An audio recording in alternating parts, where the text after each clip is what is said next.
અમારે ચાલીમાં એટલી બધી તકલીફ છે ને તે ક્યાં પાણીની પ્રોબ્લેમ છે, સંડાસની છે, પછી ગટરું ઉભરાય છે, પણ કોઈ ધ્યાન આવતું નથી. 5 વર્ષ થાય તારે એમને વોટ લેવાનો હોય તારે એમને દોડ કરે અને પછી અમારું કોઈ સાંભળતું નથી. અમારા છોકરાઓનો પ્રોબ્લેમ હોય, સ્કૂલ જતા હોય, એનું કોઈ અમે કઈ કામ કરવા જઈએ પણ કોઈ કામ સાંભળતા નથી.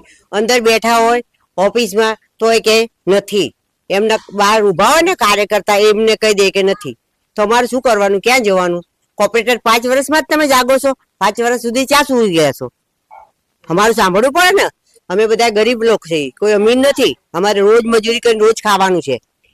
બધા કડિયા કામ કરવા વાળા છે, કોઈ કઈ પેકિંગમાં જાય એવા બધા લોકો છે, કોઈ માલદાર નથી.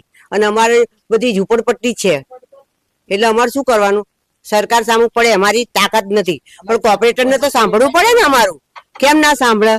તમારે 5 વર્ષમાં વોટ લેવાનું હોય તારે તમે આવી જાઓ, પછી તારે અમે જઈએ, અમે અંદર બેઠા હોય તારે કે સાહેબ છે, તો પેલા હોય ને અંદર પેલા બહાર ઉભા હોય ને એ કે નથી. તો અમારે કેટલા ધક્કા કરવા? હવે અમે 200-300 રૂપિયા મજૂરી લાવતા હોઈએ, બરાબર?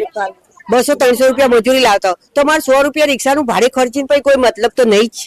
અમે જઈને પાછા આવીએ.